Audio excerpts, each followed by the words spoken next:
आज के इस एपिसोड में बात करेंगे पासवान समाज क्या होता है। ये जाति पूरे देश में कौन से इतिहास के तौर पर जानी जाती है। वीडियो देखने से पहले यदि अभी तक आपने हमारा चैनल सब्सक्राइब नहीं किया है तो सब्सक्राइब कर लें। दोस्तों, पासवान या दुसाद पूर्वी भारत से एक गोहिल वंशी राजपूत समुदाय है। पासवान समाज का इतिहास बहुत ही रहस्यमय है, जो कि समय के साथ और भी गुमनाम होता गया। वे मुख्य रूप से बिहार, मध्य प्रदेश, उत्तर प्रदेश और झारखंड राज्यों में पाए जाते हैं। उर्दू शब्द पासवान का अर्थ है अंगरक्षक या जो बचाव करता है। समुदाय की मान्यता के अनुसार शब्द की उत्पत्ति बंगाल के नवाब सिराजुद्दौला के खिलाफ लड़ाई में ब्रिटिश ईस्ट इंडिया कंपनी के इशारे पर उनकी भागीदारी के कारण होती है, जिसके बाद उन्हें चौकीदार के पद से पुरस्कृत किया गया और जमींदार के लिए लाठी उपजाने वाले कलेक्टर भी बनाया गया। वे मुख्य रस्मों का पालन करते हैं, जैसे कि आग पर चलना, अपनी वीरता पर जोर देना। कुछ पासवान मानते हैं कि वे राहु से उत्पन्न हुए हैं, जबकि अन्य लोग कौरव राजकुमार में से अपनी उत्पत्ति का दावा करते हैं। पासवान का विकास अपने शुरुआती मूल से शुरू हुआ। शुरुआती युग में पासवान नाम में कई बदलाव आए, क्योंकि इतिहास में उस समय परिवार के नामों को शायद ही कहीं लिखा जाता था। पासवान समाज एक ऐसा समाज था जो राजपूत और राजा महाराजाओं के साथ उठा बैठा करता था। पासवान समाज के लोग अलग अलग कला में माहिर थे, जैसे कि शिल्प कला, स्थापत्य कला और मंदिर बनाने की कला आदि। भारत में दूसरे धर्म के राजाओं के आगमन से पासवान समाज बिल्कुल अलग थलग पड़ गया, क्योंकि जिन कला में पासवान समाज के लोग माहिर थे, वे अब दूसरे धर्म के राजाओं के सोच विचार से बिल्कुल मेल जोल नहीं खाती थी। नवीनतम पासवान समाज के लोग दुनिया के अन्य हिस्सों में चले गए और जो भारत में रह गए उनकी आर्थिक स्थिति खराब हो गई। पासवान परिवार के सदस्यों ने पूरे इतिहास में दुनिया भर में यात्रा की है, जहां उन्हें नई भाषा, संस्कृति और समुदाय का सामना करना पड़ा, जिसकी वजह से उनके नाम में कई और बदलाव आए। पासवान जाति का इतिहास बड़ा ही गौरवमय रहा है। बाबा चौहरमल इनके पूजनीय तथा धरोहर के रूप में माने जाते हैं। बाबा चौहरमल का इतिहास बिहार प्रांत के मोकामा से जुड़ा हुआ है। बिहार में इनकी पूजा बड़े ही धूमधाम से होती है तथा इनका मेला भी लगता है। मोकामा टाल के, जिसमें दार्शनिकों की संख्या 5 लाख से ऊपर होती है।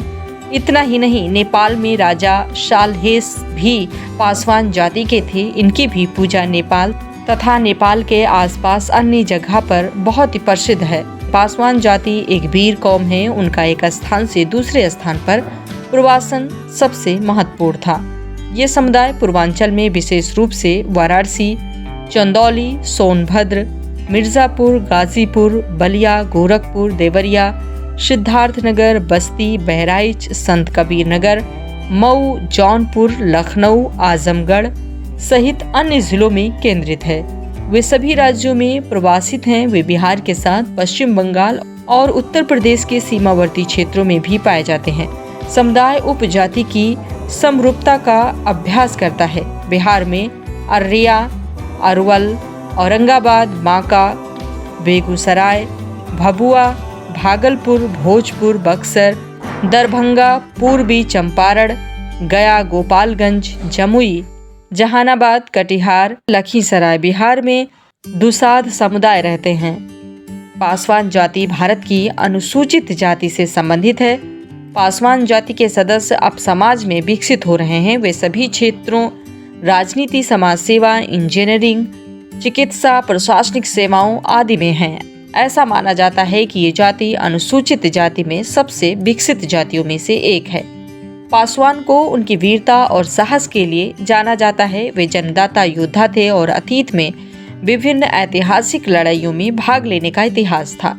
पासवान केवल बिहार में एससी के बीच का समुदाय है, जिसके पास कोई पारंपरिक पेशा करने या करने के लिए नहीं है, लेकिन इसके बावजूद वे मेहनती लोग हैं और अपनी शिक्षा और सामाजिक उत्थान के लिए महत्वपूर्ण योगदान देते हैं। ये अन्य यानी 25% के बीच सबसे शिक्षित एससी समुदाय हैं। ये समुदाय बिहार जैसे राज्य में सभी सामाजिक क्रांतियों में सक्रिय रूप से भाग लेता है और समाज में एक सम्मानजनक स्थिति हासिल कर ली है, लेकिन अभी भी आगे की स्थिति नहीं है। फिर भी आपको लोग अपने पिछले इतिहास की वजह से गांव या सुरक्षा कर्मियों में चौकीदारों के रूप में नियुक्त या सेवा करते हुए मिल जाएंगे। दोस्तों, पासवान के उपनाम के गलत वर्तनी और वैकल्पिक वर्तनी को जानने के लिए नाम के इतिहास को समझना महत्वपूर्ण है। पासवान जैसे पारिवारिक नाम उच्चारण और वर्तनी में बदलते हैं क्योंकि गांव पारंपरिक रेखा और भाषाओं में समय समय बदलते रहे। ऐसे समय में जब साक्षरता असामान्य थी, पासवान जैसे नामों को लिखित किया गया, जहां लेखक द्वारा सुनाई जाने पर लोगों के नाम आधिकारिक अभिलेख में लिखे गए थे। जब भारत में पासवान समाज के लोग उपनाम पासवान, पासी और गुज्जर आदि लिखते हैं। उम्मीद करते हैं ये जानकारी आपको पसंद आई होगी। ऐसी ही अन्य जानकारी के लिए बने रहें द दस्तक 24 के साथ। नमस्कार।